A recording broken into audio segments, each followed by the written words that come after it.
like finish. How long? Hey everybody, it's Marianne and Rexy, and we are 5150 on a Saturday afternoon, and we're late, and we don't fucking care. Anyway, so Rexy, tell us, how was your week? Um, it sucked. Okay. Okay. Okay, yeah, we'll just go with that. So there ain't no cure for the summertime blues. Okay, well, but we'll try and get a cure. Today we're gonna try everybody the day is trying to cheer Rexy up with some stupid shit that I put together today. And I don't know if anybody's watching, but if you're watching, right on. And if you're not, why aren't you watching? Have you got something else to do? Who's kidding who? It's Saturday afternoon. And we are into the third week of August, which is fucking mental. It's insane. So what do you want to do first, Rex? Because it's your turn to call it. You want to do Rush? You want to do news? You want to do birthdays, or do you want to do pictures?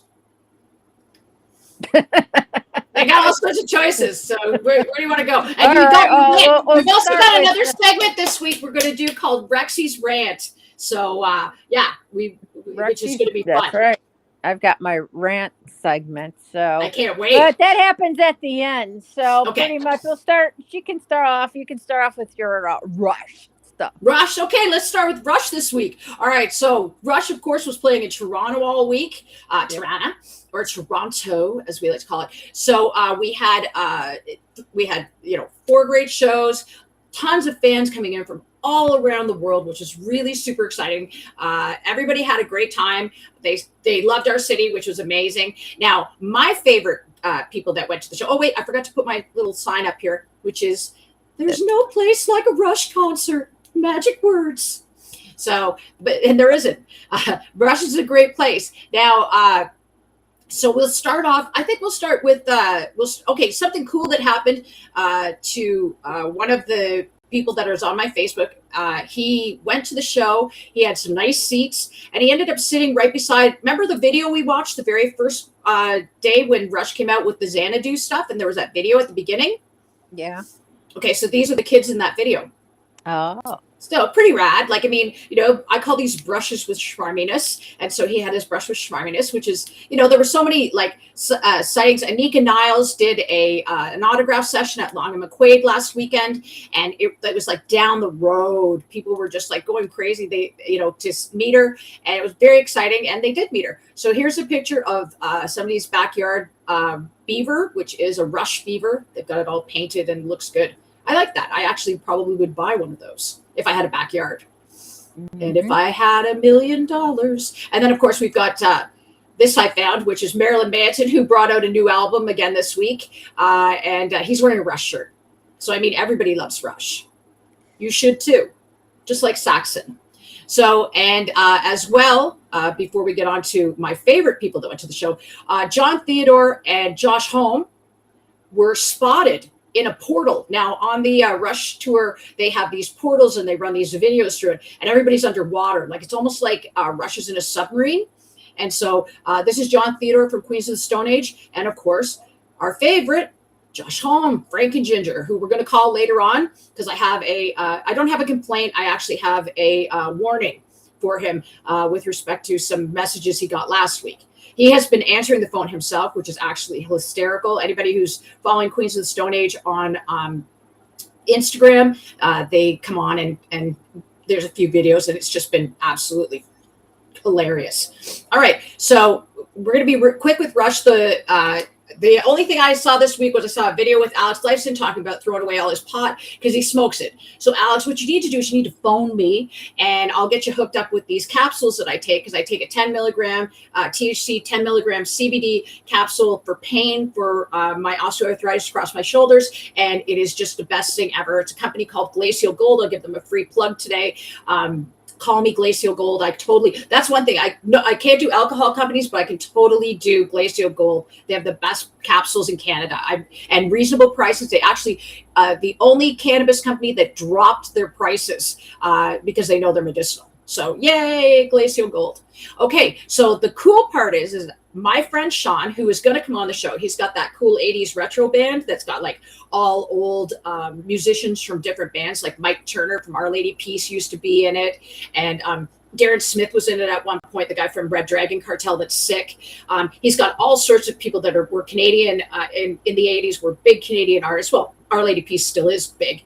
So Sean has this band called The Bomb.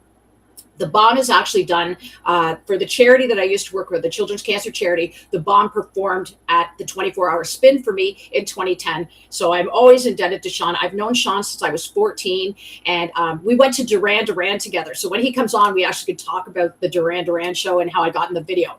Now, Sean is married to a beautiful woman named Leslie. Here she is. And her birth date, now, we're not allowed to say how old she is. However, I am allowed to hint, and she is 3 years older than me. So, or 3 years older than me and Rexy, since me and Rexy are on the same day. Actually, not even 3 years. It's like 2 years and 4 months. And so here she is, absolutely fucking radiant. She's a beautiful human being. That's Sean behind her. So, and he's super great. Like, he has to call himself Tinkerbell and Shrek. That's what they call themselves. So he took, it was her birthday this weekend that just passed. So happy birthday to Leslie. And Sean took her as part of her birthday present to see Rush. She is an absolutely enormous Rush fan. She's also a big Triumph fan. So her and I have a lot in common. And she was so excited. And so this is the first picture. As you can see, she's just beaming. She's just totally hyped. And from there, there's this one of my favorite pictures, which is her. I don't know if everybody can see this, but you can zoom in. Leslie has the cutest little battle vest on. It's a Rush battle vest, and it just looks amazing. She just looked so good. I was so happy for her. And then here she is with one of the t-shirts that she got, just completely stoked to be there. And, you know, I mean, can't wish her enough happy birthdays. I'm not allowed to show the last picture. Oh, I don't know if you can see that. Hold on, that didn't come up. Hold on, wait a minute. This one is Leslie's shirt. Is it gonna? Are we gonna? Can you see it? What can you see? See, I've got these thing on friggin' tiny. Oh, so you didn't get to see Leslie in her battle vest yet. Hold on. Here we go. So Leslie and Sean are there. Technical, man. I'm not fucking good at this shit. So here's Leslie in her battle vest. No, it didn't come up again. What the fuck? I'm glad that I really suck at this. Mm-hmm. Okay, everybody, hold on. Yeah, whatever, right? Look, I can't be everything to everybody, you know. No, that's not. Why is that not working? Okay, hold on. Well, no, this is frustrating. It's not supposed to be like this. It's supposed to, like, I mean, you know, I pay good money for this fucking thing. Okay, so this is Leslie in her battle vest in front of Scotiabank Plaza, or Scotiabank Arena. So it's so cute. She's like this little one, and on the back it says Rush. So she's just like, go Leslie. And then here she is with one of the shirts that they got from the show. They got 2 shirts, and they had the best time. Sean had a review, but I don't have it up here, so I can't do it. I'll read it next week. I promise, Sean, I will read it. But they had the best time. He said it was one of the best shows he's ever seen. Sean's seen a ton of concerts, so that says a lot. And yeah, and happy birthday, Leslie. We hope you had we know you had a great time. There was a picture that Sean had of her on the GO train home. Usually when people come into Toronto, they'll take the GO train, which is like public transit train. And she is asleep on the train like a little kid who just had the best day ever. So again, you know, great memories for these two. They went to Malta this year for their vacation, and they just had the best time. Last year they went to Scotland. So there we go. We're done our Rush stuff. So cool. Yeah, we're just, okay, so cool. So news? Sure. Okay, good or bad? We got it all. Let's start with bad first. Okay, bad? Okay, Slipknot, after speculation, finally posted this on their Instagram page. And it basically says that they aren't working with Sid Field anymore, and they wish him the best in all his future endeavors. This week, Sid Wilson, sorry, not Sid Field. Sid Wilson was seen at, he had some sort of a scratch. He was like DJ scratch contest, and he was hosting it. So he seemed unfazed by any of what's going on behind the scenes, as well as his ex-fiance, Kelly Osbourne, got into a Twitter back and forth with Dee Snider, who was calling out songwriting credits that were never given to people who had basically provided Ozzy with songs. And anybody who knows a little bit about music, Dave Wright should be here for this one. I know this is another one for you too. A lot of musicians over the years that have worked for Ozzy Osbourne, like Bob Daisley, Jakey Lee, and and so on. So even Randy Rhoads, so on and so forth, were never given the credit they deserve, including Lemmy Kilmister, who wrote the lyrics for "Mama, I'm Coming Home." Now, all they weren't paid. I know Lemmy was paid properly, but the others weren't, and a lot of people didn't even know Lemmy wrote "Mama, I'm Coming Home." So the argument was that Kelly got on and said that Dee Snider hadn't had a hit for over 40 years, and that he was trying to kind of defame Ozzy. Whereas my sort of rebuttal to what Dee Snider is doing is that there were so many people that stayed silent while Ozzy was alive about all this bullshit with people getting ripped off and stuff. And now that he's gone, everybody's finally going after, as Dave Wright calls her, Darth Hideous, which is, of course, Sharon Osbourne. Any feelings on that, Rex? Talk to me, because you know a lot about that stuff. Oh, yeah. Well, pretty much people have talked about it for a long time. It's just never been talked about or exposed as much until recently, since Ozzy's passing. But yeah, I remember a lot of, especially like Bob Daisley and all that, and especially when it came to understanding the title of the band, it was supposed to have been Blizzard of Oz, the name of the band, not Ozzy Osbourne. Yeah, right. And I guess basically, I didn't get a lot of details, but I believe that it was basically Sharon's idea, or Ozzy and Sharon's idea. Probably. Just make a quick switch behind their backs and called it, Ozzy Osbourne, and the first album called Blizzard of Oz. Okay. But, there's been a lot of talk about it for a long time, but, now it's kind of like becoming more exposed to, more people because of the internet. And I think Dee Snider's coming out, and, I haven't heard too many people basically who were, I think that's what it is. I think because the internet now, it's becoming more, people are hearing more about it. But, right. It wouldn't surprise me because, Randy Rhoads was going to leave Ozzy, but I think Randy Rhoads wanted to do something more different on his own. He didn't care about being a rock star so much. Right. And then, Bob Daisley wasn't there forever. And then there was the switch to Rudy Sarzo, and it's always kind of a throwing Lee Kerslake out. I mean, and it's all Sharon Osbourne's ideas to do this crap. Yeah, well, he went through a lot of musicians too, right? Ozzy did. Ozzy went through lots of musicians. Yeah, and then even Jakey Lee, he was... Gus G, Zakk Wylde. Even Zakk Wylde was fired. Really? Wow. Well, Gus G really replaced him. Gus G replaced him. I don't know whether it was a scheduling error, because he's got Zach Sabbath and he's got Black Label Society. Woo! One of my favorites. Yeah, well, I didn't know if he basically was kicked and then out, Pantera. or just quit and just wanted to do his own project. Because by that time, I pretty much lost interest in Ozzy after Jakey Lee. So pretty much I didn't really keep up so much on what he was doing. It was kind of like, I don't have to always sit there and deal with this. I didn't really like that much stuff as much as basically the early stuff, like with Randy Rhoads and kind of like the Jakey thing.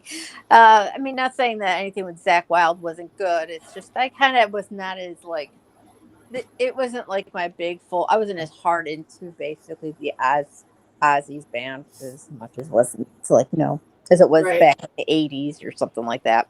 Well, I know that Zach, at one point, they put him in, Sharon put him in rehab, or made him go to rehab, and he fucking hopped the fence and went to some bar and was watching a New Jersey Nets game, drinking beer.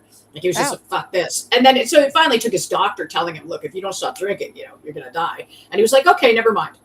So he's got like 5 or 6 kids at least. And of course, he's been with Bob Marianne, his wife, since they were in grade 6. So he's a keeper. Really?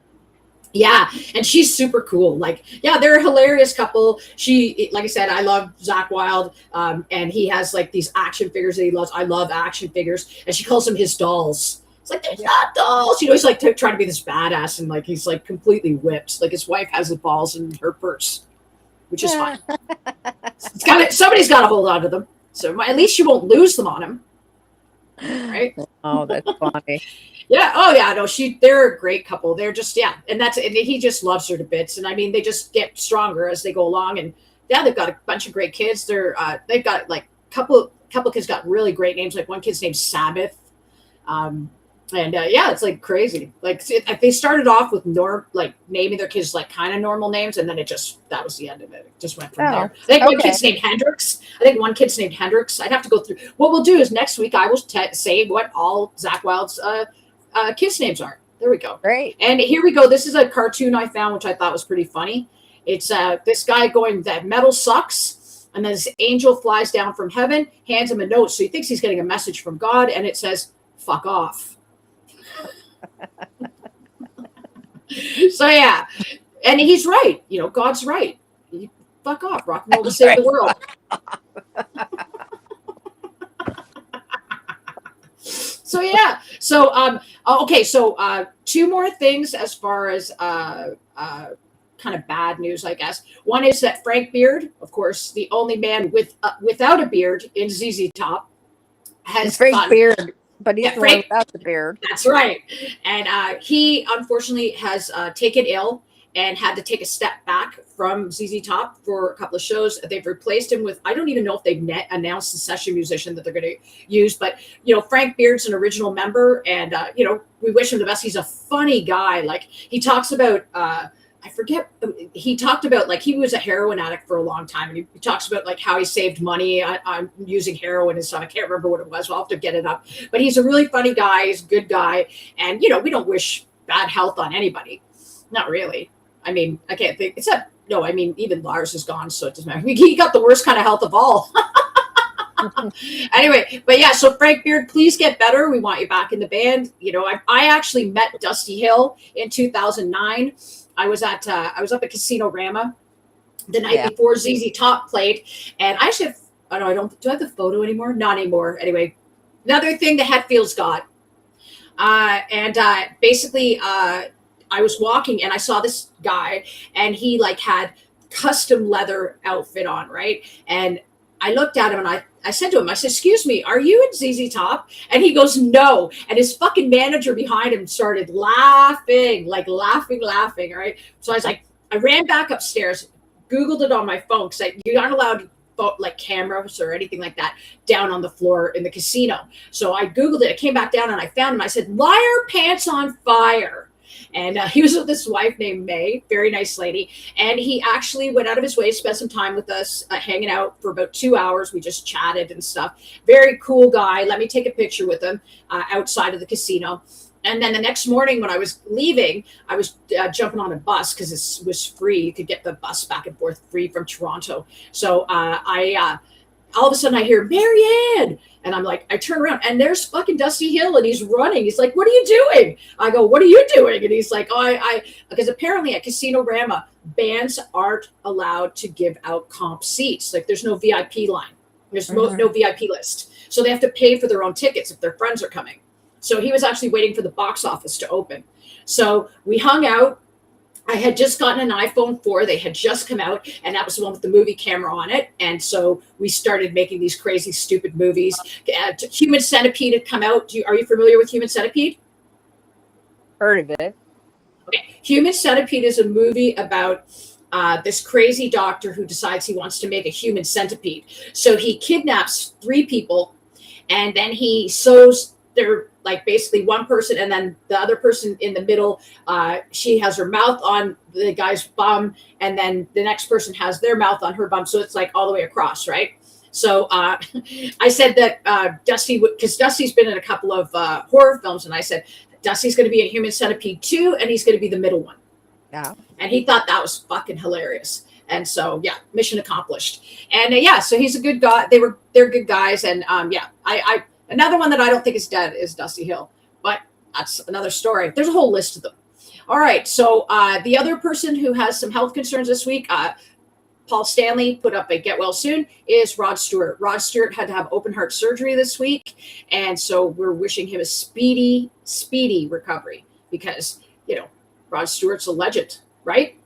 Sure.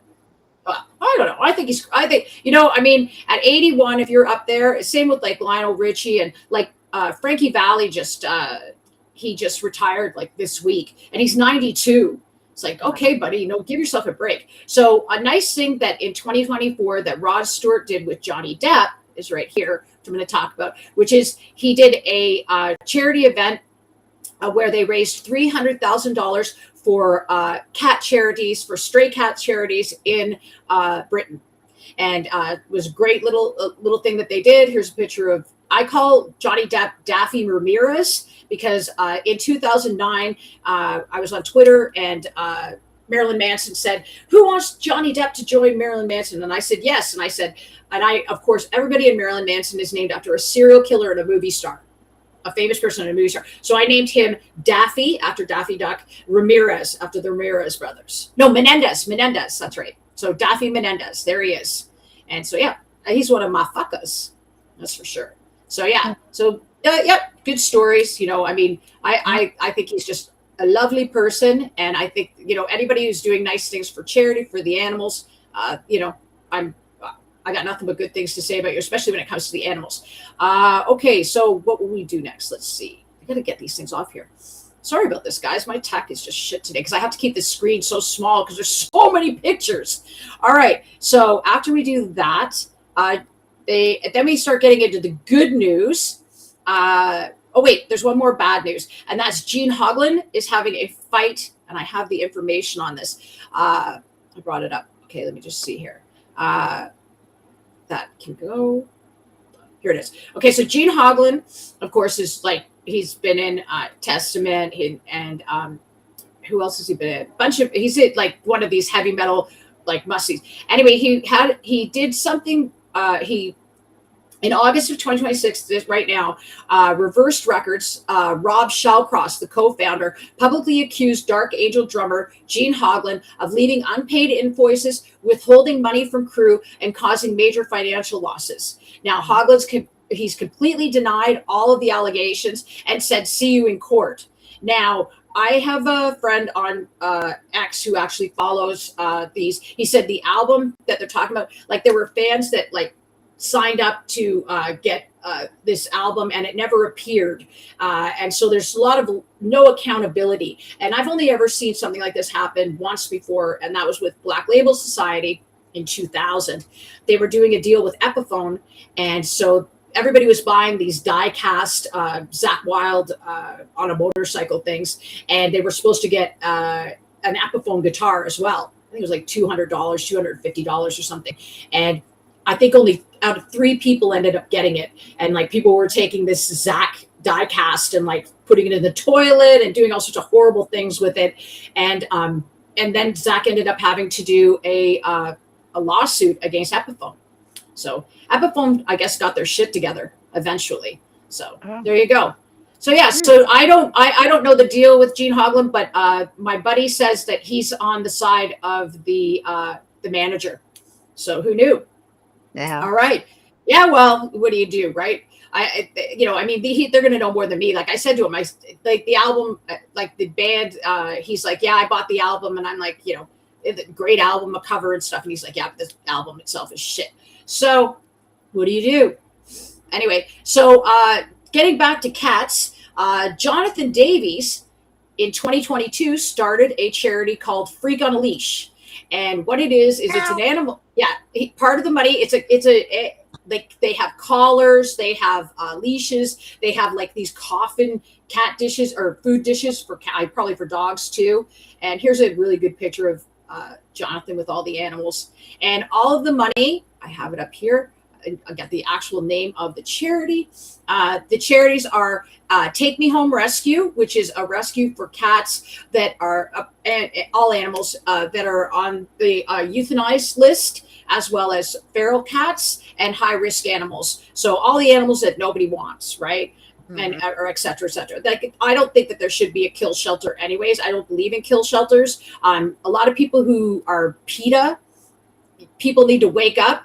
PETA makes way too much money, and they have kill shelters. And people should know that. These are people who are supposed to be talking about the ethical treatment of animals, but they have kill shelters. And as far as I'm concerned, there should never be kill shelters unless the animal is in such distress or so horribly maimed that there's no way you can save them. That's the only reason. I worked at the SPCA in Bermuda when I was there, and we took every animal. We never put any of them down. They all lived for as long as they could. We even had a horse there named Rocky that had been abused on his farm, and we were able to fatten him up and bring him home and do what we're supposed to do with animals, is love them the way they love us. So, and speaking of that, right back here, you can see her right there. That is my cat, Sweetheart, my other cat. And so she's our audience today. And my kitty cats are always welcome because they love me. Well, and so there's a dog rescue as well that goes with that. But Jonathan Davies taking a portion of the money and giving it to charity. I think that's great. But so I'm looking forward to seeing. I haven't seen the whole line of cat collars and stuff, but maybe I'll splurge and get one for my kitties. All right. So then we'll move on to here's another one. This fella here, his name is Dom, D-O-M Lawson. He is a journalist from Europe, and he was at Bloodstock last weekend and had a heart attack while he was, you can't see it. I haven't brought this fucking thing. Dom was here he is playing bass, right? Or guitar, sorry.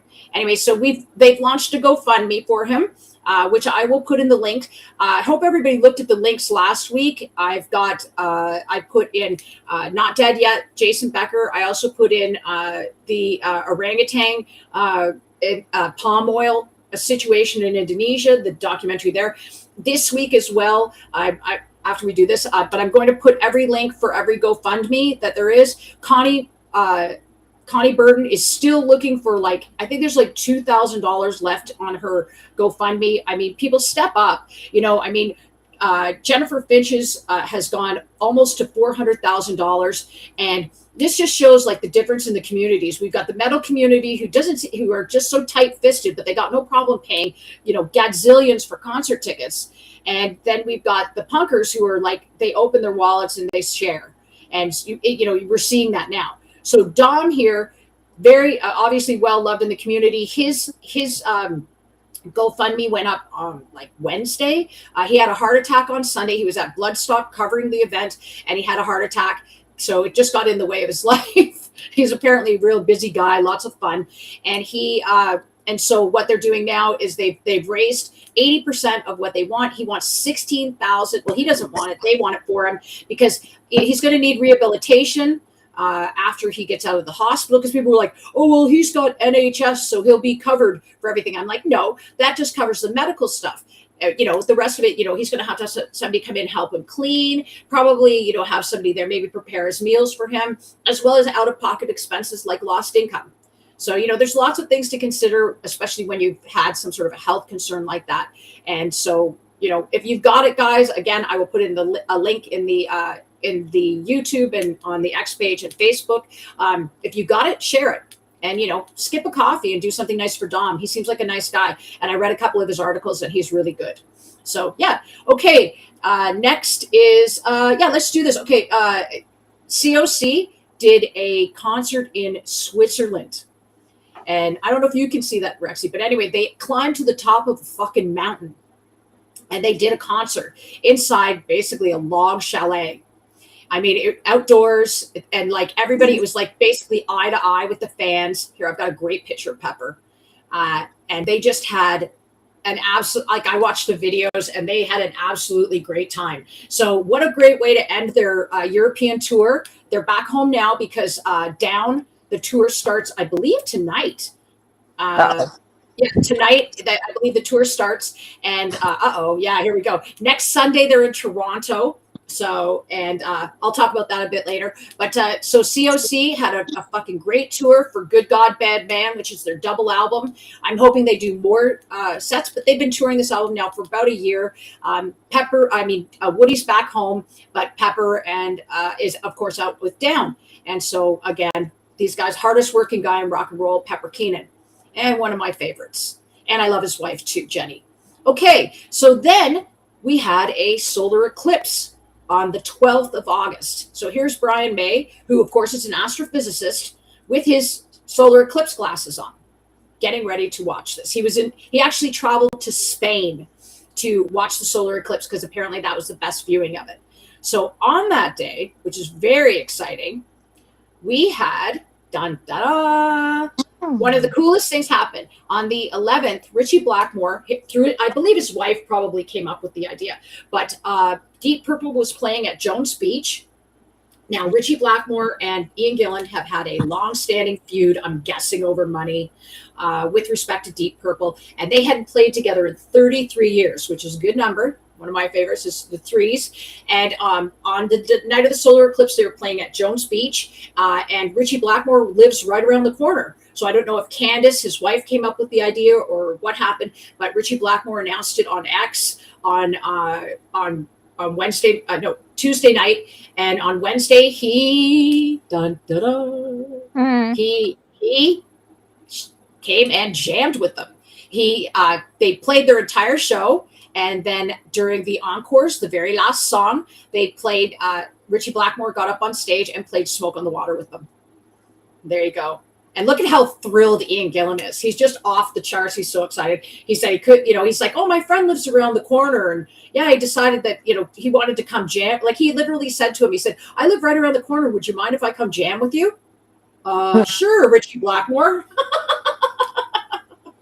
So they had a really good time. And then afterwards, his wife, Candace, took this picture. They had a little after party at a bar, and they had a really nice time. So these are people that probably haven't spoken in 33 years, making amends and doing it all for the love of rock and roll. As Ian Gillan has only 30% of his vision left, which I only learned a few weeks ago. And so this is something, this is a magic moment for them. We don't know how long Ian Gillan will be touring for. And doing something like this is beautiful. Of course, here is the list of dates coming up for Deep Purple through August. And they're actually playing in Toronto on the 18th. And I would love to go, but fuck, Okay, and that's the other thing. Rexy told me I need to ask Jerry Cantrell out. So Jerry, because she said it hasn't been, because I just figured I asked him to marry me, but I think I have to ask him. Yeah. Rexy says it's probably better if I ask him out first. Well, yeah, fair enough. Jumping from like, just being friends to like, oh, let's get married. I think it's kind of a big commitment right away. I think you may want to like start dating. No, arranged marriage, man. Cut to the chase. Fuck it, we're old. Arranged marriages are done. But we're arranging it. No, but we're arranging it. That's all. This is the difference. Is that we arrange it. I've arranged it. Oh. Anyway, so Jerry, this is me asking you out. Jerry Cantrell, the Deep Purple's coming to Toronto on the 18th. Down is here on the 23rd. Iron Maiden, Megadeth, and Anthrax are here on the 29th. Why don't you come to Toronto for 10 days or whatever and like hang out? We can I have a double bed. You can hang out. You can sleep in my room with the cats. Oh, you have I to bet make room. You could. Mm-hmm. Oh well, whatever. Yeah. We all know about you being such a bimbo. I know. Oh yeah. Well, so some guy said to me yesterday, called me a fat groupie, and I said I am such a bad groupie. I said I'm such a bad groupie. And then I showed a picture of my cat cleaning herself. I said this is the only pussy that's getting licked around here. Yeah, so that's as rude as I get. Well, it's okay. He was pretty rude in the first place. Well, but you know what? That was that guy I was trying to get you to talk to. That was like he's been sipping on too much Jesus juice. And it was just he sort of was trying to dominate me with scripture. And I don't know any of that stuff. So I'm like, he's like, you're fat. And I'm like, yeah, but I love ice cream. Right. And he's like, you're never going to get a boyfriend. I'm like, well, but ice cream's reliable and it comes in multiple flavors. So, yeah, it's tough. It's hard to choose. So, but I'm used to that. Right. I'm used to these fucking people saying shit about me. And I really, at this point, like I've said before, let them. I've heard worse by better. And I could care less what your opinion of me is. I look not bad for what I've been through. And so, yeah, we'll just handle it there, my hair's not down today because it's so humid out. It would just be a big bag of frizz. So another piece of news, and we're almost done the news, which is great. Another piece of news is that Bass Pro Shop will never be the same in Detroit. This is outside of their hotel. Josh and Dave met this young fan, which is amazing. They're just really nice, really good people. And of course, Josh has got single dad vibes, which is really awesome. And he right now I believe he's raising his 3 kids. He's got 2 boys and a girl with Brody Dahl. And Brody Dahl left Tim Armstrong from fuck, what the name is his band? It's like starts with a D, but anyway, they're punker bands. That's why I don't really know. Anyway, so to be with Josh, and then they had a family, and I guess I don't know what she's done, but she just, anyway, he's raising them. So he's like really cool, and so he's good to the kids. So this week at Bass Pro Shop, Dave Grohl had never, and I don't know how that's possible, but Dave, are you familiar with Bass Pro Shop? I know what it is. I never went Okay. in there, but I know what it is. We have them all over. Oh, the one here, we have one in Barrie, Ontario, which is up where we used to go to concerts. And in Barrie, they have a like 12,000 gallon fish tank in there. So it's like, you could basically like toss a line in and go fishing. So good. Mm-hmm. So Josh took Dave because Dave had never been, and I couldn't believe it. And so here's Josh wearing his alligator hat, which I think is great, and he should get one. I hope he bought it. And Dave was freaking out. He could not believe like all the different outdoor camping supplies and everything. And he just went crazy. And like, I just can't believe Dave's never been before. So This was what they did. This is what they do besides answering the complaint line, which we'll get to later on in the show, because we have to phone Josh again to warn him. So yeah, that's the end of that. I'm just trying to see if there's anything else here. Josh, okay. So then we'll move on to this picture of last week. We told anybody, if you want to tell us who the other guy is. The other guy in this picture with Rob Halford is Bon Scott. Mm-hmm. And I didn't know. Well, I had no idea. I thought it was fun. You didn't know. I had to basically tell you. Remember, I said that to you. Some guy told me on the internet, because he posted. I sent it to you. I said it's Bon Scott. Okay. Cool. I didn't. Anyway, but so there you go, guys. It's Bon Scott, but you probably all knew that because you're all fucking way cooler than me. I'm only doing this for attention. So, that's right. Okay, and this is cool too. Gary Holt posted this. He has his own, like, there's a set of collector cards, and Gary Holt has got his own card. Like, it's like, I need this now. This is like upper deck for metal guitarists. So he has one for Exodus, and on the back it talks about Gary Holt. So I thought that was good. I like Catman and his wife, Lisa. I think they're great people. So lots of fun. Oh my God, we have someone watching. Hello, whoever it is that's watching. Oh no, they're gone now. They disappeared. Okay, fine. Be like that. That's fine. That's probably, we're not saying anything interesting. Okay, so after that, I have a really sweet picture of Matt Sorum that he just posted today. He's married to a woman named Ace, and this is their daughter, Lou.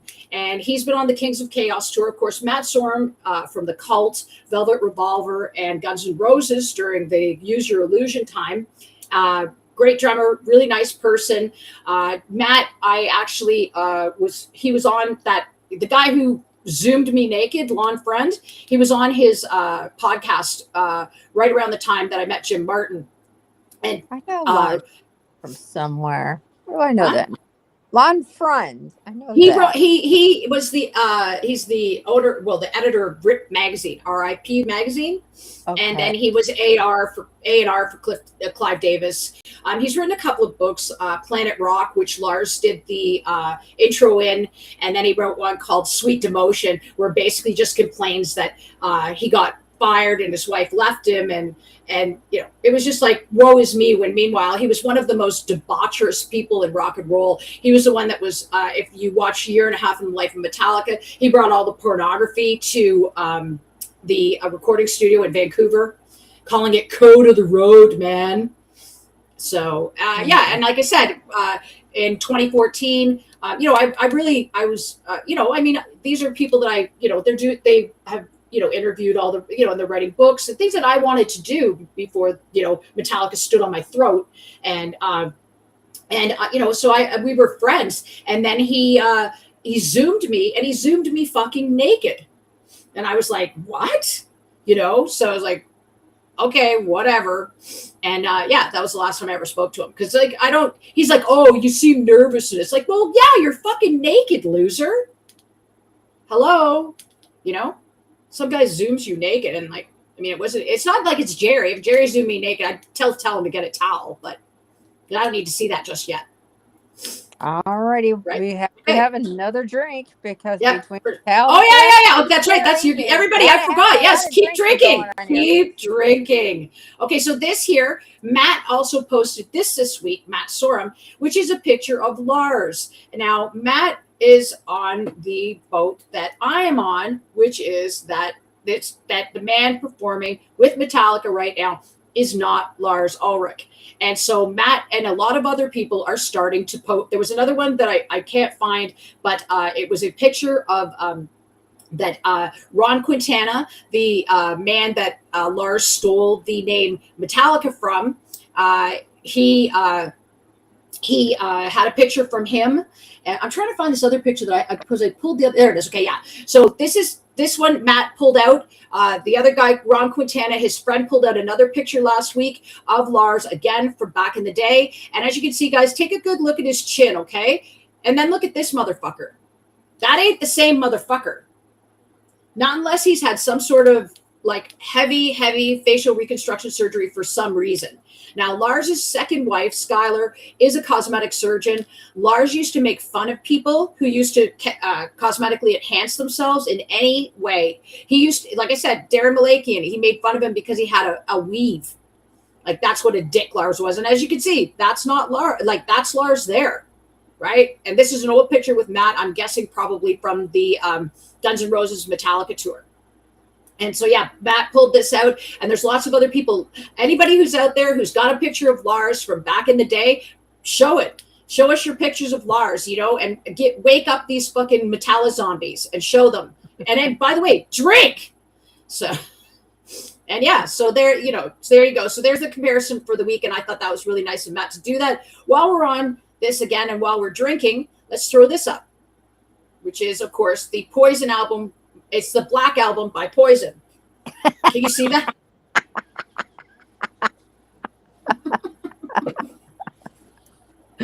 Pretty good. Even though Jason, well, I mean, yeah, they all look like bad drag queens in that picture. They don't even look good. Yeah. Fuck yeah. No. What a bunch of ugly guys.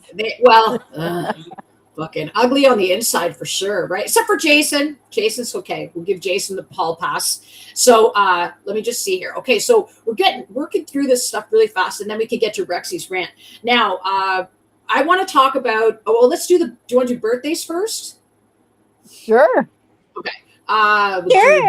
Sure. Okay, so yeah, okay, so I've done that. Okay, sorry guys, I'm just trying to keep myself remotely organized here. I want to talk about Chad Lee in a minute too. Chad Lee's a photographer that it was a very dear friend of Vin and Dime, and he's got a raffle coming. I might as well tell it now since I'm talking about it. So Yeah, Chad Lee is a really nice guy. Feeling it out. Yeah.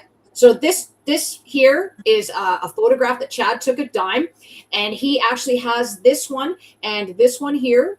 There's 3 of them from this, and all of these pictures here, he is raffling off.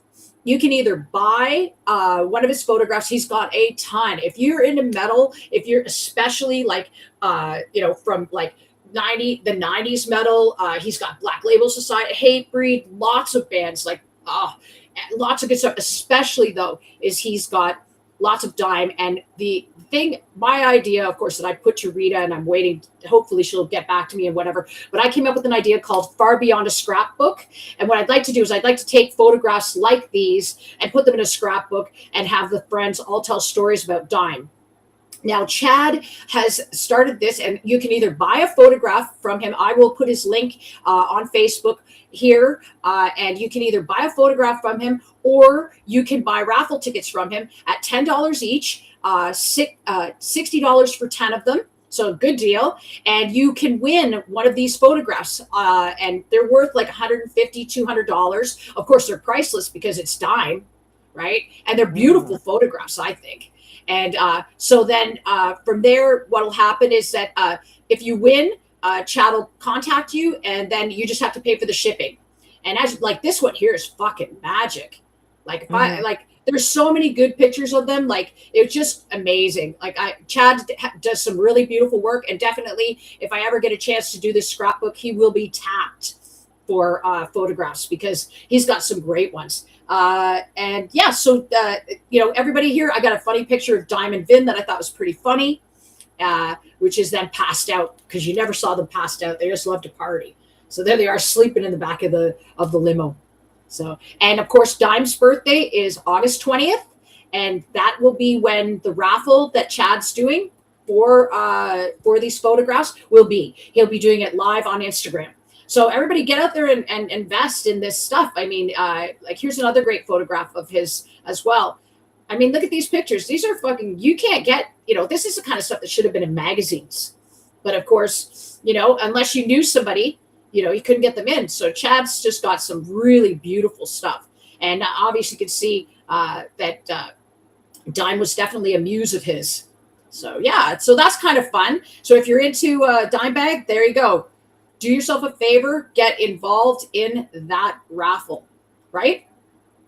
Yep. Right, Rex? Yeah. Because, I mean, you can't, that's one of the things that's missing from Pantera. And I tried to do a book, but I did it around 2006, 2007 was my idea.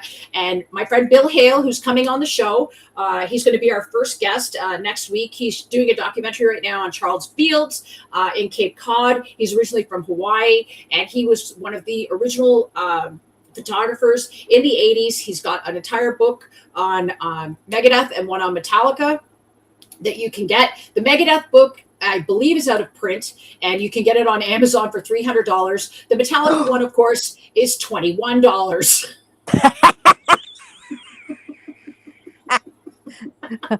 I wonder Again, drink. Again, drink.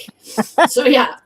So Bill's coming on the show. Is this the first time that basically Metallica's not ripping off their fans compared to Megadeth? Exactly. This is a time. Although I believe, no, Dave did the forward in the Megadeth book. So it's these are collector's items. They're worth it, especially now with Dave. I did watch a video of Dave today. I haven't finished watching it, so we won't really talk about it. Did you watch the whole video, Rex? No, I don't think so. So Dave was interviewed by a fellow with respect to his book, In My Darkest Hour, which of course is about his cancer battle.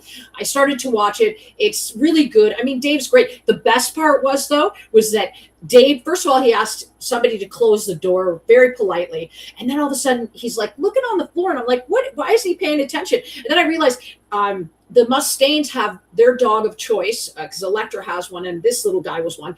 They're called Papillons. And they're the butterfly dogs, right? Because they have big, fluffy ears. Anyway, so here's Dave holding this little tiny dog in his arms while he's talking. It was so metal. I was just like, oh my God, I love it. So yeah, so Dave's a dog lover. Yay, Dave. So yeah, it was good. So we'll talk about that. Basically some other people. Yeah, and like James Hetfield. Drink, bitches. He kicked Dave's dog. I'll drink on that one too. Hey, you know what? Because I'm living dangerously, I'll drink my cream soda on that one. Ooh. Without a net this week, fuckers. Oh shit. Not. I know, watch out when the show's over, fuck it. And everybody's just fair game. So okay, we can go to so Dime's birthday's on the 20th. This is a deal. You're never going to get first of all, you're never going to get a photograph without paying $200 for it. Putting $60 towards this, I think it's a great idea. Like I said, Chad is a very underrated photographer, and he deserves the recognition that he's getting. And I think that this idea is amazing. I hope every Pantera fan, every Dimebag fan takes an opportunity to even $10. Get yourself in the raffle. It only takes one ticket, and there's, I believe, I think there's like 14 pictures. So it'll be worth it. So yeah, just do it. All right. So do we do my charity of the week, or we do birthdays? There's birthdays this week? Jeez. Yeah, there's 4 birthdays. Okay. Well, just do the birthdays and then get to the charities. Okay. Yeah. Then we'll do the charity, and then we're just back to our fucking nonsense. All the grown-up stuff will be done. As far as grown-up shit goes on this show. Anyway, yeah. So and check out the Bill Hale books, man. Like, I don't know if you have $300 for it, but maybe if we push Amazon enough, they'll do a reprint. That'd be nice for. That's I be want nice for that him. Megadeth collector $300 book. That's what I want. Yeah, well, we'll talk to. Well, I told Bill, and are you going to want to interview him with me? You want to interview him with me, right? I'll be here. Okay, no, good, because we'll do it on another day. And I just told him, I said we'll tag team you, but I needed to make sure you wanted to do it first. So yeah, okay, Bill, you're on deck. You're in big trouble now. Mm-hmm. So next week we'll be interviewing Bill Hale. He wants to do it live. God help us all. So we'll see what happens. It'll be fun. Or excuse me, that's the cream soda killing me already. So Yeah, see what well. happens. Supposed to I'm drinking pink cream soda. So it's not the clear stuff. All right. So the first birthday is a happy belated birthday, and that's to one of my favorite radio interviewers, rock and roll. It's Ace Frehley's best friend, Eddie Trunk, who, of course, I talked about last week. Eddie Trunk is a really nice guy. He turned 62. Look at how great he looks. He lost weight, huh? Oh, man. He started doing Pilates. And him and my friend Matt Pinfield, who is also was a MTV VJ, and he's lost a ton of weight too. Both of them are, taking good care of themselves. They know that you can be in this for the long run now. And so yeah, I said to Eddie, he said, oh, he's a bit flipped out that he's 62, and I said, dude, you look 52.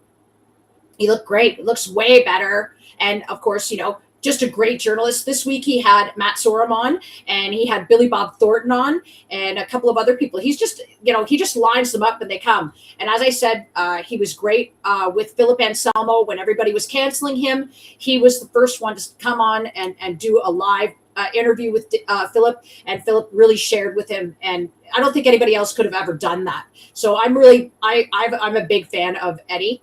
Now on August 10th, it was Ian Anderson. Are you a fan of Jethro Tull? I do like some old Jethro Tull in, my youth. I haven't listened to them in a long time, but yeah, I do. I remember like some Jethro Tull. Okay. So yeah, so there we go. Happy birthday, Ian Anderson. I am not a Jethro Tull fan. It's a bit progressive for me. No, I like my stuff. I like sing-along shit. I'm ridiculous. Yeah. I'm a fucking Nickelback. No, she just likes Rush. That's not very progressive. I like Rush. That's right. That's about as progressive as I get as Rush. Definitely. Okay, so on August 11th, another interviewer that's I love to bits, and that's Joe Rogan. Are you a fan of Joe Rogan? No. I don't hate the guy. Don't love the guy. He's okay. He's all right. I don't mind him. I mean, I don't agree with him on a lot of stuff. I have my, my own opinions, but I don't, he's okay. He's all right. Yeah. Happy birthday, Joe Rogan. Well, Joe's been involved. He knows about the Lars stuff. So he's been an integral part about a lot of that stuff. And, he went from being a comedian to, well, you'll see, to basically saving the fucking planet. And he loves animals, and he's just, I like him. He's he's got a golden retriever named Marshall. And that's how we kind of started talking. Is he was like, when Marshall was a pup or a young dog, he wouldn't get in the car. He was scared. And I said to him, all I got to do is just encourage him. People were like, oh, bribe him and this. I'm like, no, just encourage him. Right. And then we just started talking about golden retrievers. And Marshall is the greatest dog ever. I just think he's amazing. Golden retrievers are the greatest dogs ever, though. I miss my Savannah very much. So, and that's another fuck you, James Hetfield moment. Oh, Drink, bitches. Oh, yeah. Okay, drink. That's right. Drink, bitches. Okay, and here we go. August 12th is Mark Knopfler. Are you a fan of Dire Straits and Mark Knopfler? Yeah, I like Dire Straits. Okay, talk about it as a guitarist. Talk about it as a guitarist? I don't like it. Yeah, well, I mean, the technical stuff. This is a moment for guys to fap. Go ahead. Well, all I can say, basically, he is a unique kind of guitar player. He's not like your normal shredder type. Right. I think he basically doesn't use a pick. Oh, no way. Okay. I don't think he uses a pick. I think most of his playing is just used with fingers. Okay. But I like some old Dire Straits. He's a good guitar player. I don't have like a big collection of Mark Knopfler, but I respect him, Yeah. as a musician. Well, I called him a sophisticated guitarist. I found that his, like Dire Straits is kind of a sophisticated sound. If that's, I mean, he's a bluesy guy, but very sophisticated. Yeah. Yeah. So, Yeah. So anyway, happy birthday to Mark Knopfler. And then very last but least is August 14th. And that's David Crosby, who, of course, I believe isn't dead. But anyway, who, of course, Crosby, Stills, Nash and Young. And it was funny because here's my fucking David Crosby story. I was on Twitter and I used to follow him. And he was always very crabby, always bitchy. But, he's like Neil Young, politics and stuff. And I was like, somebody was like, Mr. Crosby, you should friggin' calm down or whatever. I was like, well, I thought, and this is the fucking hilarious part, I thought his dad was Bing Crosby. And I was like, well, Bing Crosby was a fucking drunk bastard, right? Yeah. Which all of you will be at the end of the show. But Bing Crosby, when he left his will, he left his children all the money that he had, but they couldn't collect it until they were all 65. That's what a bastard he was. Like, just taking it to the grave like all these boomers, right? So yeah, this is crazy. But yeah, so I said on there, I was like, hey man, his dad was Bing Crosby and he was abusive, and the guy's like, no, his dad was a fucking advertising agent. Yeah, there's a lot of Crosbys.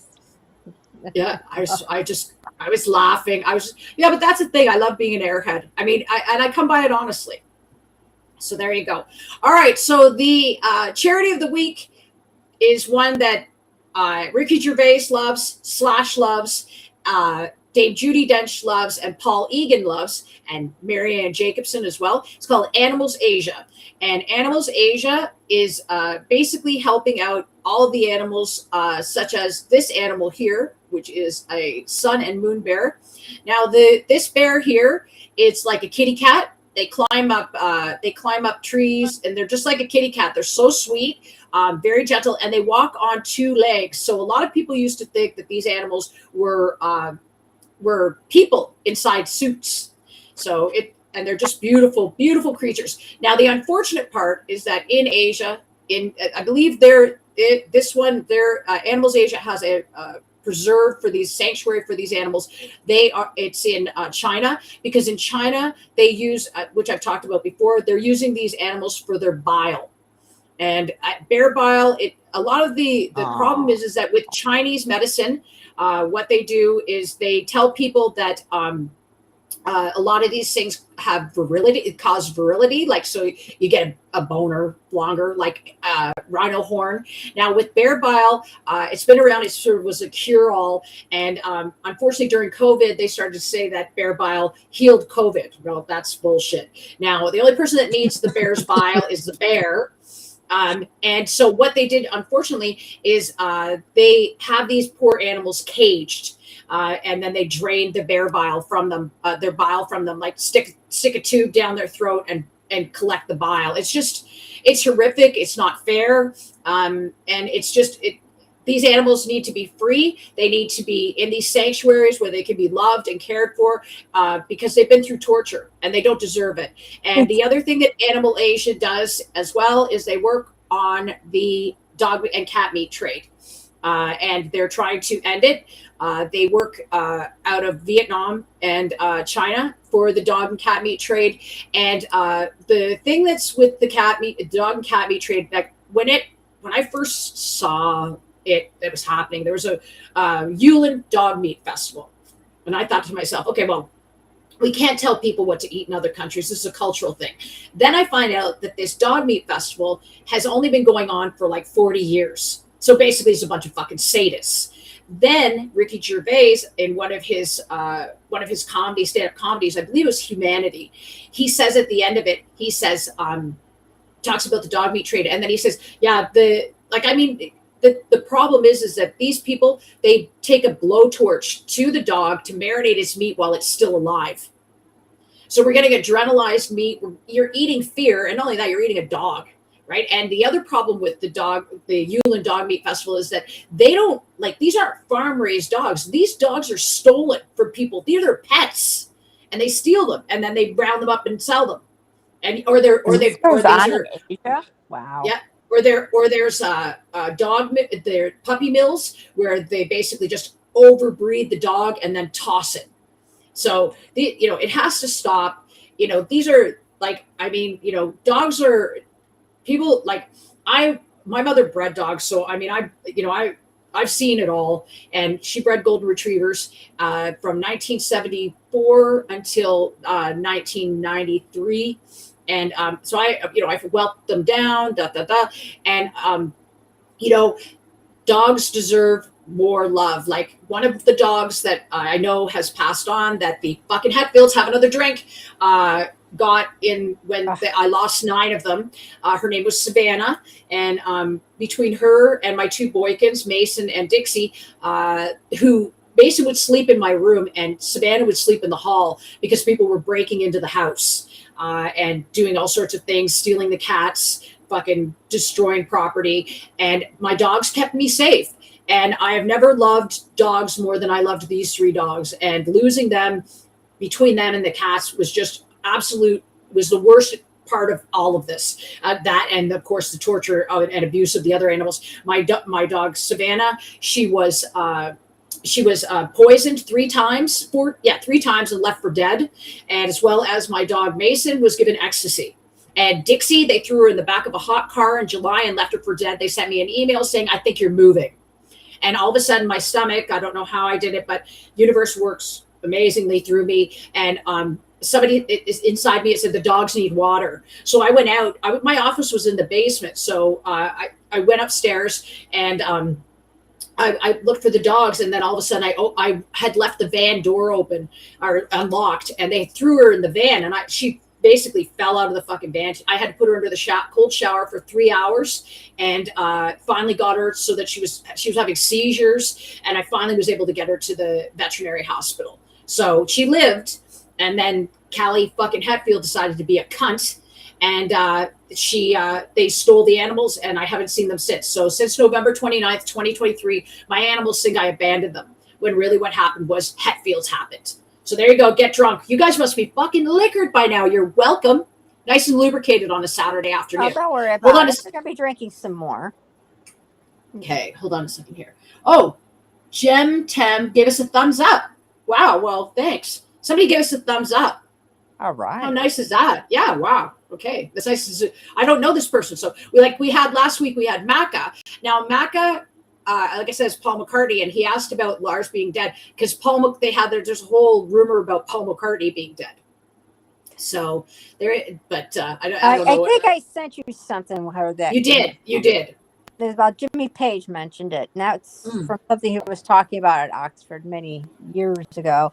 It was like probably 10 years ago or something. He was talking about it. It was something about it was during those times of people were going into those backward song, messages, those backward messages in record songs. So and somewhere in one of the songs, I think it's Revolution number 9, isn't it?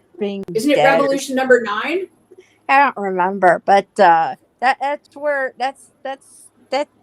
Jimmy Page did speak about it. So that's been that thing's going on for about since the 60s. People talked about Paul being dead through basically a subliminal message. I had this amazing woman hit me up on X, and she's had like photographs of Paul McCartney, and the story she had was Paul McCartney got in a car accident and got killed. And so they replaced it because it was right when the first album was being released or whatever. So the real Paul McCartney died, and this is somebody else. Now, what we did was she had all these photographs, and of course my facial recognition software, and we put them in and we compared them, and one didn't match, like the young Paul McCartney didn't match with the old Paul McCartney, but matched with the other ones. So it's interesting that, it's all, it's a speculation for everybody. For me, it's like, it's the same thing I'm doing with Lars. It's up to you to decide. And, I have nothing better to do anyways, and I like tinfoil. So for me, it's like, yeah, sure. Well, tinfoil, I can wear silver. because I'm blonde. So yeah, it works. But yeah, so it was very interesting. So it's an interesting idea. So, and Maka, that was a great question, and I thanked them after. And it's another one of these young people, not like those crazy Metallica ones, but anyway. So then from there, drink again. So Animals Asia, again, I will put the link in the in all of the, like, on the show afterwards. And yeah, if you're looking for one like an animal charity, because I'm going to keep pushing these animal charities because that's my favorite thing. The other thing I want to do is I want to shout out to Phil Demers again, the Walrus Whisperer. I'm going to put him. There's a documentary called The Walrus and the Whistleblower. It's about Phil. And it's about Phil and blowing the lid off Marineland. Marineland has now sent another, I believe, 9 whales and the dolphins to their new homes all over America. And I believe a couple went to Spain. I'll get all the details. There's not that many left on Marineland, and then Marineland will be closed. It'll be over. The nightmare is gone. The bad karma is gone. Now all they have to do is go into the back and dig up the bones, because this guy was just such a, he kidnapped the whales to start with originally, brought them into these pools, which they should never have been in, started this trend. And, these animals. Talking about what? You're still talking about animals? Yeah. Oh, yeah. I've been talking about animals forever. I like them as much as music. So yeah. But anyway, so I'll put the Walrus and the Whistleblower in there. Phil Demers is a hero. I'm going to actually recommend he be given the Order of Canada. And he's an amazing person, and he deserves all good things. Animal segment. Fucking right, because we're coming up to Rexy's fucking rant. So next, that's right. Okay. So next, we're gonna. Do you want to do Dave or you want to do Jerry? I don't know. They're both so cute. I can't figure out. Maybe I'll have both. Do Jerry first. Do Jerry? All right. So let's just remind everybody how hot Jerry and his brother are. All righty. Right? This picture here, just like if these two showed up at one of my house parties, I fucking would have locked the doors and told everybody else to leave.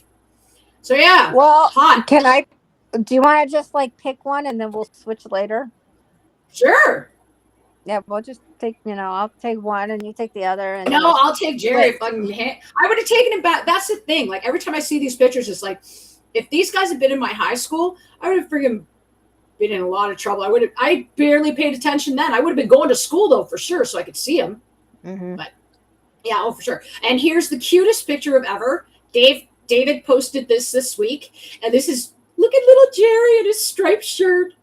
This is Gloria, and David is in his mom's arms. That's Gloria, and then his sister Sherry is right beside him in the yellow skirt, and that's Jerry with his little belly. He got his little belly sticking out. Mm-hmm. So cute. Sorry, that's okay. So cute. Everybody drink. No, you're gonna have to drink after that. Yeah, you're gonna have to drink. That's like, yeah. So there you go. So that's our I Love Jerry Cantrell of the week. And like I said, Jerry, like there's some good shows coming up here. We don't even have to talk. We can just watch the concerts and then see what happens. And they're probably all these people anyway. So it's like, could be fun. Could be really fun. Could be really fun. You just don't know. And hey, you never know. You just don't. I mean, I think everybody should know. In 1998, Jerry Cantrell opened for Metallica. I should have met him then because that was the night that Lars, drink people, Lars started stalking me. July 3rd, 1998. Jerry Cantrell opened for Metallica. I thought it was fucking COC. Hilarious. So yeah, I've been reminded just recently. As well, in 2009, I met Jerry's tour manager, who I won't name his name because I use that as one of the trivia questions. And he was the one that got the young man with leukemia backstage. And so, yeah, I should have met Jerry then because I met with his tour manager, gave him some gifts. And he said to me, "Do you have tickets for tonight's show?" And I think he didn't think I was a rock fan.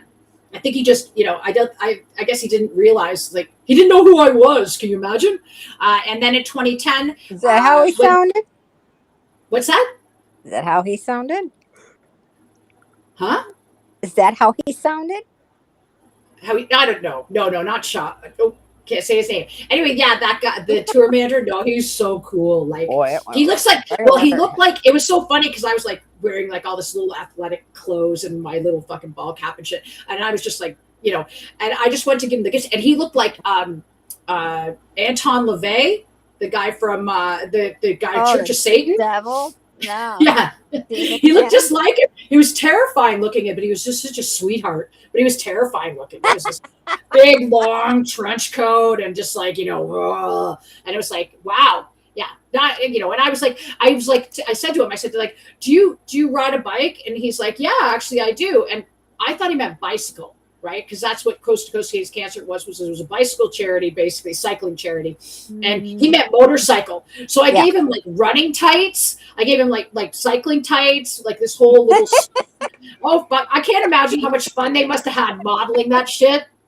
But yeah, so yeah, he's riding. What can I say? On a Harley. Well, wasn't thinking. I just said, you know, do you ride a bike? And he's like, yeah. And I'm like, great, I'll bring you some shit. Right. And then the next time they came around in 2010, when they came, he gave me a set of tickets.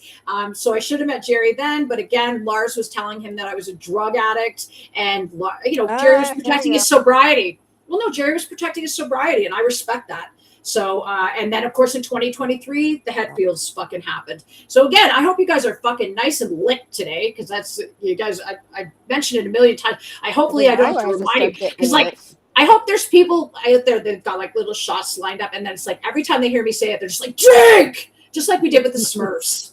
So would have been perfect. So now we're down to, of course, the Dave Mustaine pictures of the week, which are via Rexy. And these three pictures were chosen midweek. Rexy sends me all these great pictures of Dave, and we could sit here for like an hour and a half and just show pictures of Dave. So instead today, though, we're going to show half naked Dave. So here we are. Show half naked Dave. Yeah. Woo! Half naked. Well, last week we showed with his shirt up and he has an innie. So here we are, half naked Dave. No, he's like, oh, look at me, I'm so fabulous. And but of course Dave does all sorts of martial arts, and so he's just absolutely ripped and looks great, you know. So and anything you want to say about, so these are great pictures again. It obviously was very warm wherever he was. He's a bit buffer there, isn't he? Or are these all the same? I don't know if these are from the same shoot, but he looks buff in the picture. Yeah, looks good. He looks more buff. Hold on, let's go back. Yeah, he's slimmer here, but then he's buff in the other one. Hold on. It's probably the anyway, but yeah, so Dave looks great. So you know, and Dave's always looked great. And when I saw the little interview the other day, again, he's looking great. So yeah, he looks a little more buff here, doesn't he? Is it me or is I think it's the lighting and the angles. Okay. You know, because you're seeing one where he's more on his side and where the lighting hits him. There you can see it hits on his one shoulder, and it's like really light, and it makes it look different. You know, it's that one. Yeah, so there he's like on the side and stuff like that. He looks great, man. He's like the smoking ginger. Yeah, he's hot stuff. Yeah, he is, and he even looks good now. Like, I mean, he's like this. He's like I call him a gilf, which is grandfather I'd like to fuck. I'm just kidding though, Pam. I'm just kidding, Pam. I'm kidding. I don't even think Pam even cares anymore at this point. Oh, I'm sure Pam cares. I wouldn't fucking nah. She cares like a Sandra Rea does. It's like, you just don't fucking, no. I wouldn't want that, like somebody disrespecting my husband. Like, but you know, that's what I said. I said we could. That's what I said to her when she get the pictures. I said, shall we use those pictures and then we can like I'm sure sexually exploit. Now. Yeah, we can harass him. You know, I mean, yeah. Well, it must make him feel good. So yeah, you know, yeah, no, he looks great, and you know, and he's aged well, and he's, you know, like I said, he's unkillable, so it's great, you know. So Rexy is going to do her rant in a second, so I just want to show this. Last week, Rexy told everybody to read a book. So this right here is this is an online book archive. There's 5,000 books available. There's no algorithms, no tracking, no corporate servers. All you have to do is go to worldbibliotech.com, and so it's WORLDBIBLOTHTECH.com, and there's over 5,000 books there that you can, and they're all free. So Rexy told you to read a book. There you go. You got no fucking excuse now. None. Zero. There has to be one there that you like. I mean, if as long as they have Monster at the end of the book by Grover, I'm in. So I'm good. So yeah, so that's I got through everything. That's very good. It only took an hour and 14 minutes, but that's still good. Oh, only an hour and 14 minutes. Yeah, but now we're on to you. Me? Okay, Yeah. okay, so we're gonna start. Rexy's rant starts like this. We're gonna start with. She's got two things, and both of these things you can drink all the way through. Oh, you're gonna want to drink through this, but then you're also gonna probably have to participate in basically some of this too. You have to vomit. People are going to have to participate. They're going to have to start sending in a little bit of messages here. Okay, this is so this is the first one. These are all by Rexy's recommendation. So welcome to our new segment called Rexy's Rant.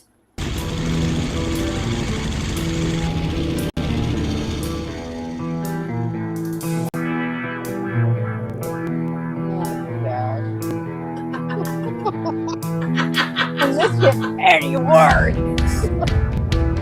I fucking hate this song. Dumb.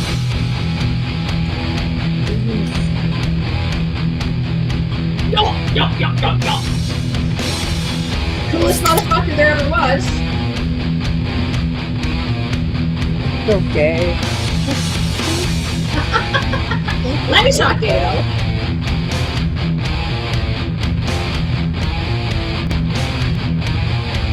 You're having a Harley, a motorcycle, Lenny, and then you got this riff is so fucking. This riff is so lame. I can fucking play it.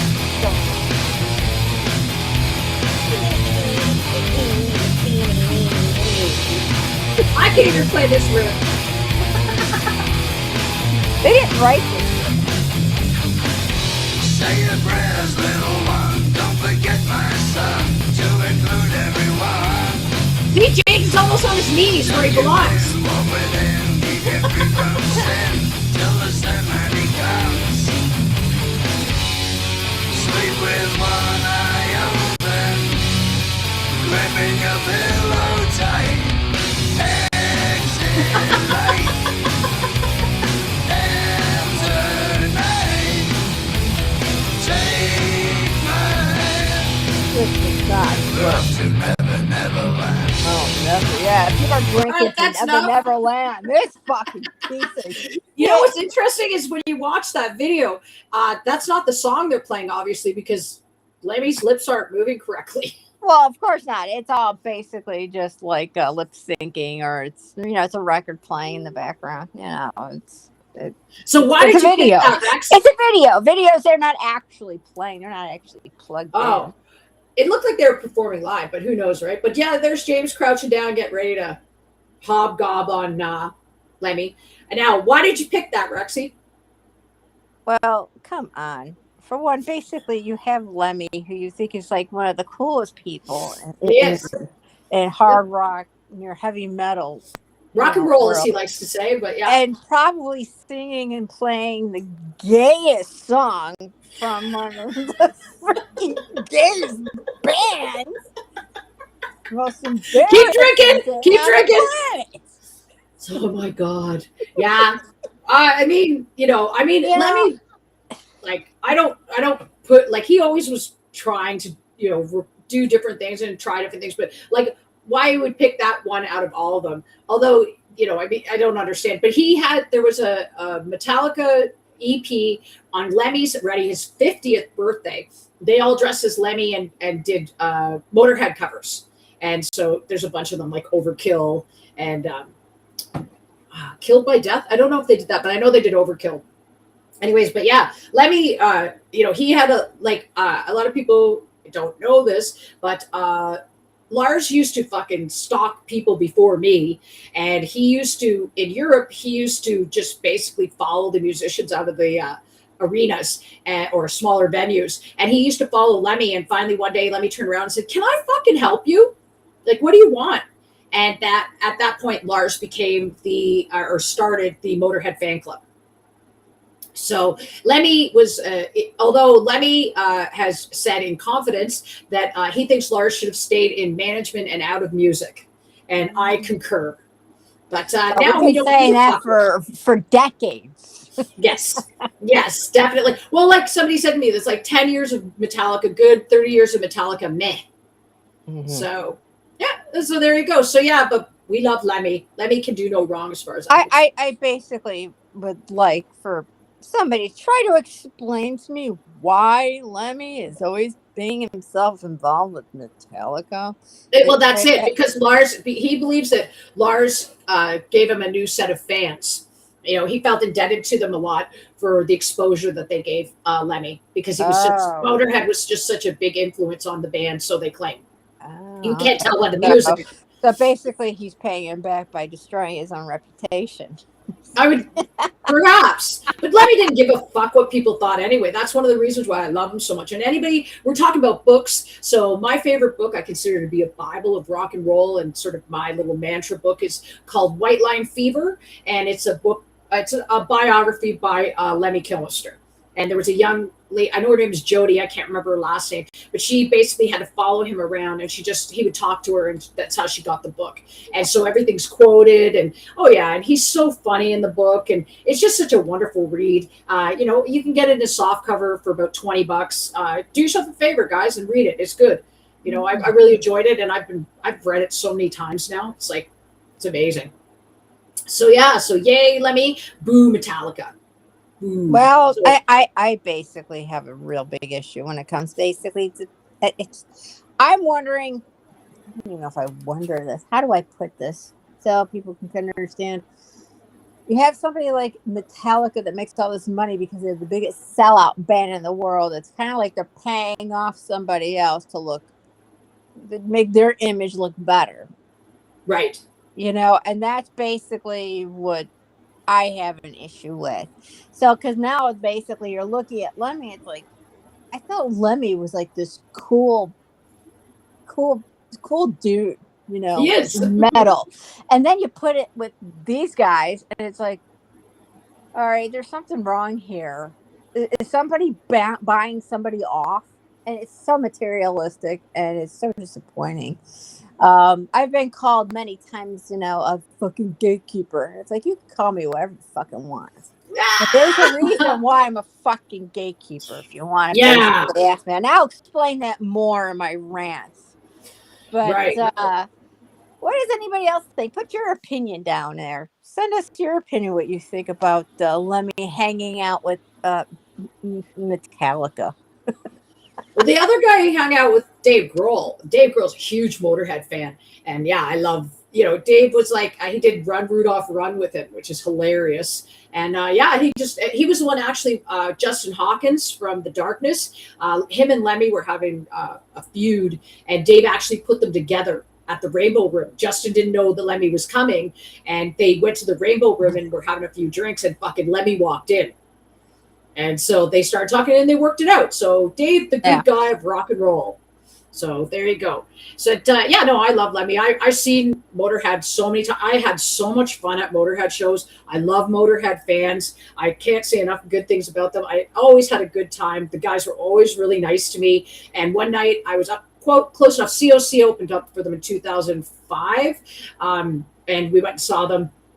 And Lemmy came on stage and he's like, "Oh, our new song." And I said, "Yay!" And he said, "That's right." And he pointed right at me. I was like, "Fucking right." So yeah, well, you know, I'll take it any way I can get it. Rockstar Attention's my favorite. Mm-hmm. All right. Somebody calling me a groupie. I thought that was classic. I was like, I'm a shitty groupie. I'm like such a shitty groupie. Nobody wanted. It didn't happen. Well, I've gotten my own share of insults when I was a musician.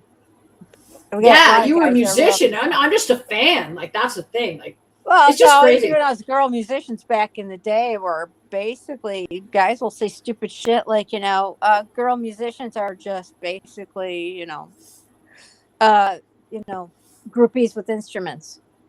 It's like, what? What? Oh yeah, it's very metal, especially metal. They're really not. It's very what do you call it? Sexist. But yeah, it's very sexist, misogynistic. Yeah, it's interesting because it's like, like that's a thing. Like whereas you see like in punk rock, it's like the guys want the girls to play music and be as noisy as they are and all that stuff. But when you get to metal, they're like, the only one who loved women in metal was Lemmy. His favorite band, of course, was Girls' School. Yeah, that was my favorite and he female wrote guitar player was Kelly Johnson.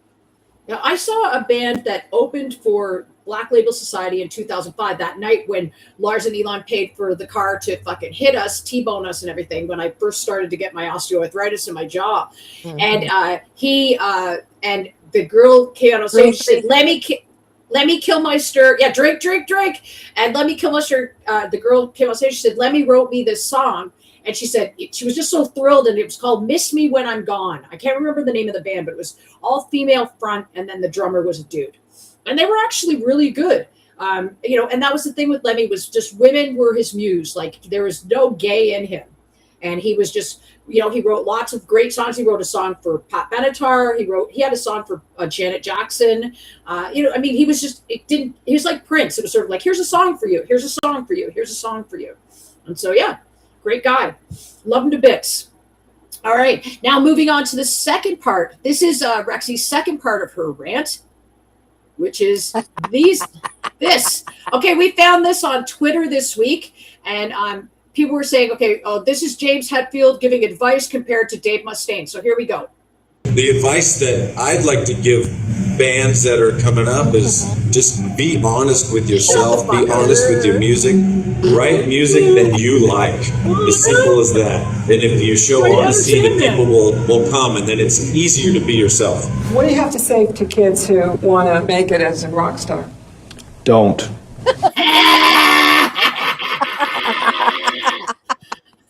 Listen to Uncle Dave.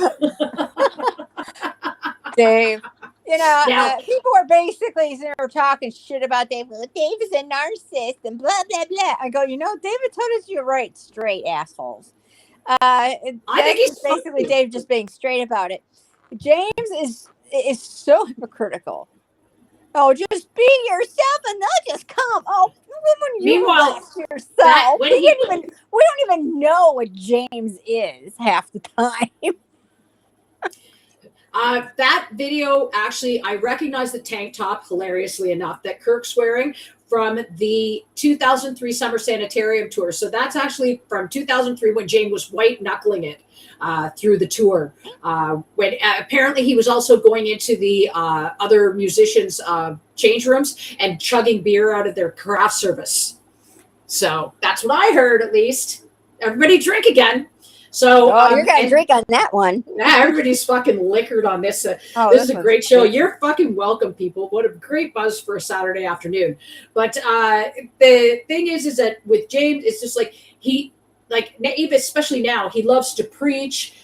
He told Pepper that that lead singers are like shepherds and that we're their flock.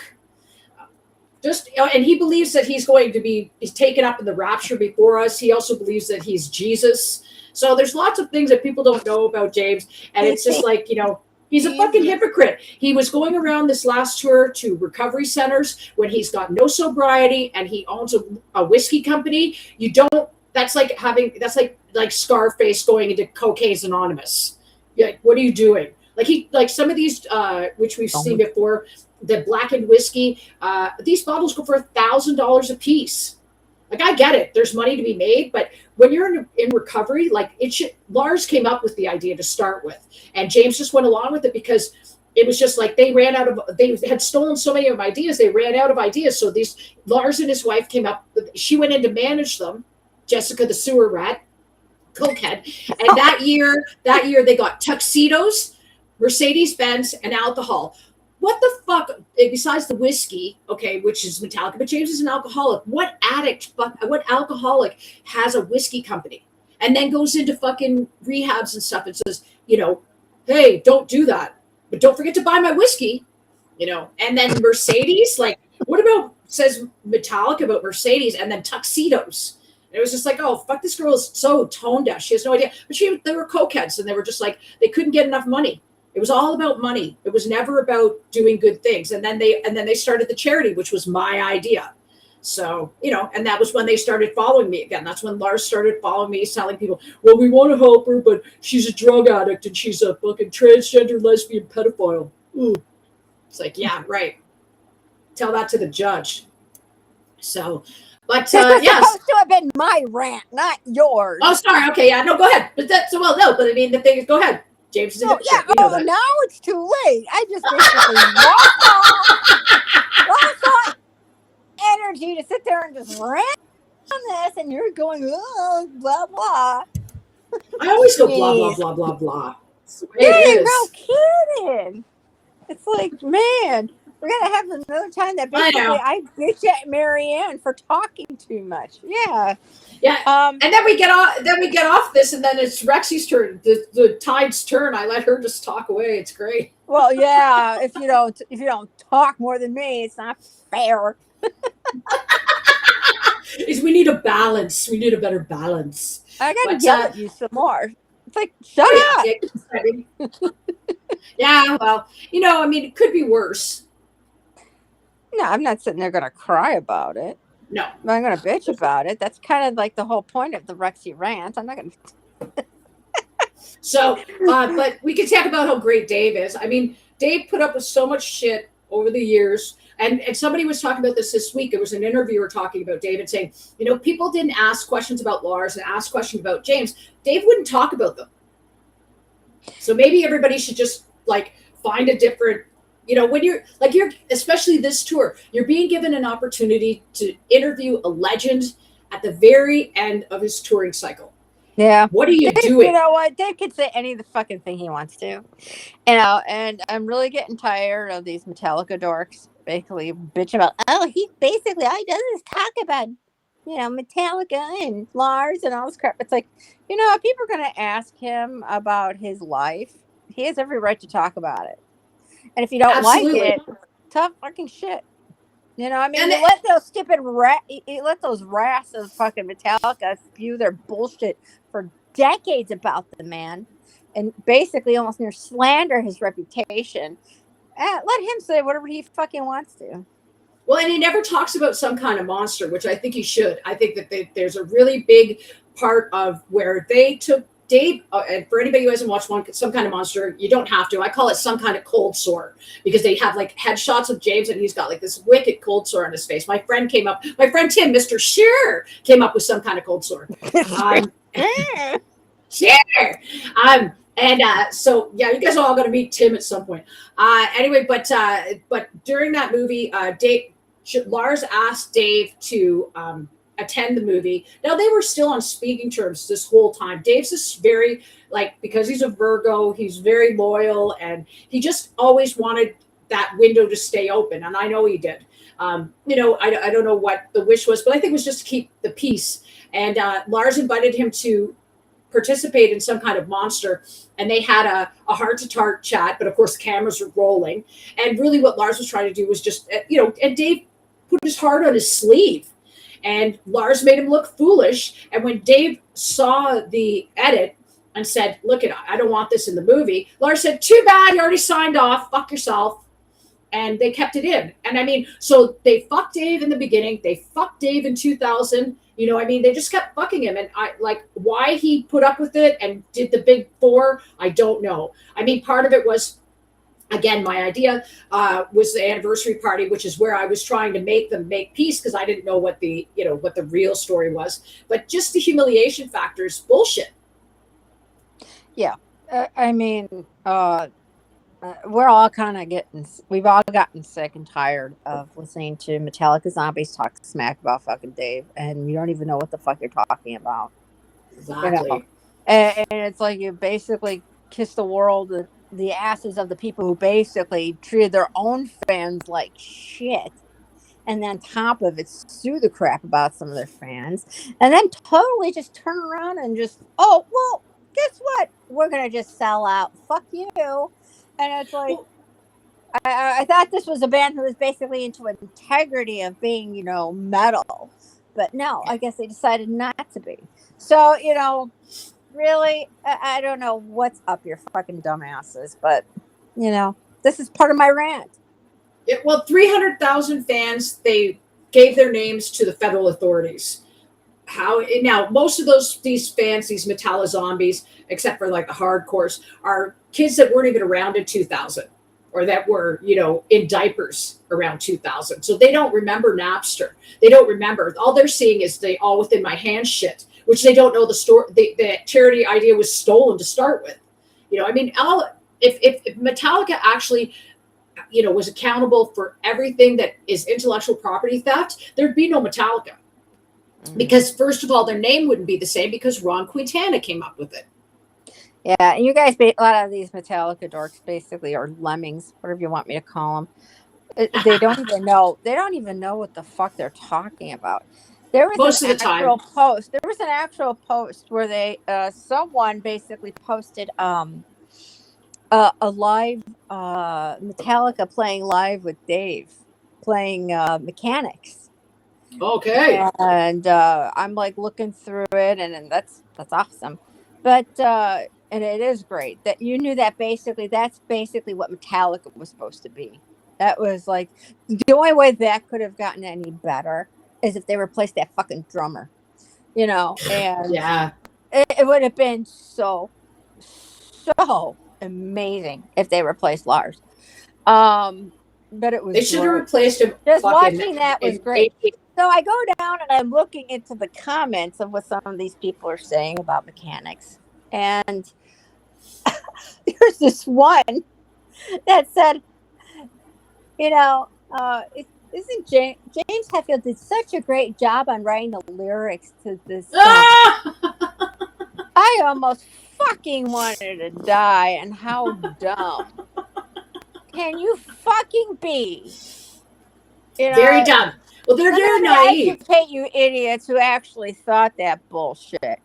Dave wrote that's Dave's song, lyrics and all. That song was Dave's before he was even in Metallica. Dave brought songs to that band because he was in another band called Panic before that. How the hell you actually call that shit? And I think even Dave redid the music just to appease Lars because he didn't want to play that song fast anymore for the Four Horsemen. So, go fuck off. Yep. No, you're totally I'm with you on this one. I think that Dave has put up with so much shit from Metallica fans for way too long that have no appreciation for what a great musician he is and what an integral part he was in making Metallica what they are today. I mean, they were using his riffs right up until Puppets. So they did. Basically the only thing I think he said, the only thing they did in Puppets that they used was something in Leper Messiah. Yes. Not the whole song, but like probably a riff or something like that. I can't remember what. But it was Dave's riff. Yeah, they pretty much did. They drained what they could out of Dave, as they did with me. And they did that with Cliff too. I think after Cliff went off, I think. They've milked Cliff's memory forever, and the fact that they won't give Connie Burton any money to help her with her surgeries is sickening. It's just sickening. Yeah, I hope you guys are getting nice and fucking twisted right now. Oh yeah, So, I mean, and look at our biggest fan. There she is, passed right out. She's drunk. Look how drunk she is. What kind of sweet? She's a Himalayan, but she's got her hair cut. She had her hair cut. What kind of what do you call that stuff you give to cats? Catnip. Oh yeah, they got nip. They got lots of nip, especially last week during this. Well, International Cat Day, I got them they got one fish already there. So yeah, I fucking spoiled them. They're so spoiled. They have these lickables that it's like they're salmon, and I'll give them 4 of those a day.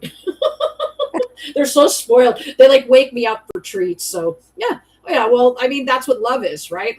These animals, especially these two, after all the horrible things that happened to me. These two and all the animals that were killed, having these two and being able to have them safely for the last year. Back to the animals. Yeah, of course. So back to the animals. Now, okay, so we've got one more thing to do, which of course is call Josh. We're gonna call Josh again. We're gonna call the complaint lines. Oh, we got the complaint line. Yeah, the complaint line because I'll tell you, this week I actually listened to some of them. that Suck. No, I'm just kidding. okay, he just he was on Instagram, and he was actually answering the phone, and they invited him to a place called the Bovine Sex Club. Now, the Bovine Sex Club is on Queen Street West in Toronto. I used to hang out there in my 20s, so it's been around a long time. Now, the last time I was there, there was an after party for COC in 2014, and Pepper and his now wife went, and I went to because I wanted to fucking harass Pepper because that's one of my favorite things to do. And we got there, and the entire place smelled like urine. Like, it's a great place, lots of fun. Pinball machines in the back that were never there before. That used to be like a lounge. Now they got pinball machines back there, so it's so cool. But the place reeked like piss. So as I said, somebody said, "What did it smell like?" I said, "It smells like urine and despair." So with that, and then there was people were using cocaine and stuff, and that's not my jam. Like especially people in their 40s, like we were in our mid 40s then, right? I was 45 then, and it's like, get a life, like fucking, I mean, if you're looking to have a heart attack, use cocaine. But be smart. Like, it's not. There's nothing even fucking remotely interesting about somebody. Well, maybe high on they cocaine. were trying to get rid of that extra, like, beer gut fat or belly fat that they gained. Oh, you mean Pepper? Nah, his Coors Light gut, right? Yeah, well, that I know, but I think Jenny's helping with that now. But I mean, that was a joke that I interviewed Pepper. I'll post this as well. I interviewed him once. He's the only person who's ever gotten mad at me during an interview, and it was because, this is my COC. I have a piece of COC useless trivia for the week, and that is that Woody Weatherman's dad, Tony Weatherman, who I met. Tony and Karen are his parents, and Tony Weatherman went to university and studied philosophy, and he was also in the Navy. So there you go. There's a little piece of it. So Tony and I, when I was about to interview Pepper, he gave me a photograph of them that had never been seen before, which is part of the interview, and I'll load it up. And they are all like 17, 18, and they're all like sticks, right? So when I interviewed Pepper, I go, "So what's different about COC this time, except you're all fat?" Oh, he fucking went off. Yeah, he didn't like that at all. But then he realized it was me, and it happens, right?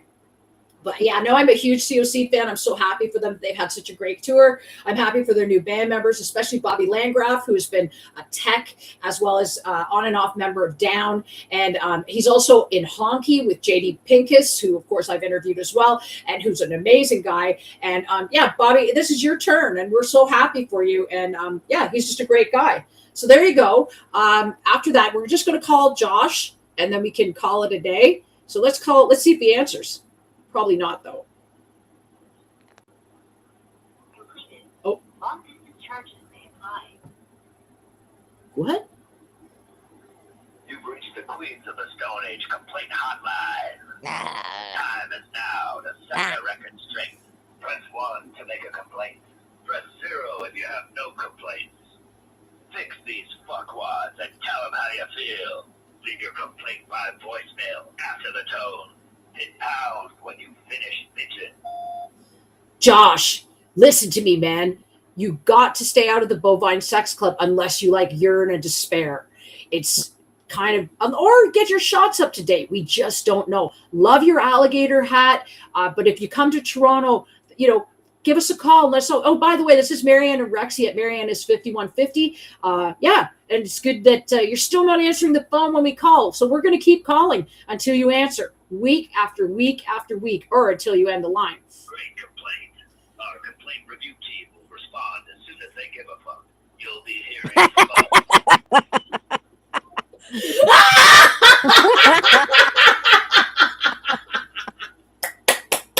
Oh my God, that fucking thing makes me laugh every week. I can't wait. If they ever answer, we'll barf.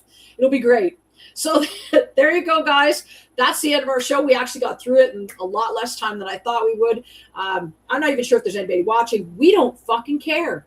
So and I finished my cream soda. So I'm lit. And hopefully you are too. You're welcome. gives you an excuse to drink. And if anybody ever says to you, you're drunk, you just tell them, blame it on me. I have big shoulders. Right, Rex? Oh, Rex is gone. Rex has had enough. All right, guys. So we'll say toodaloo till next week, and be good to each other. Enjoy the last little bit of summer this last week and stuff. Next week it'll be Dime's birthday, as well as Down's coming to Toronto. I'll have lots of Down stuff because I'll have lots of pictures and things. So hopefully you have a great week. We might do a Wednesday depending, but anyway, be music, be love, and be kind to each other. And we'll see you again soon. Bye. Jared Cantrell, I love you. Call me. We'll go on a date instead of getting married right away, which I don't. It doesn't matter either way. But call me. Okay, bye.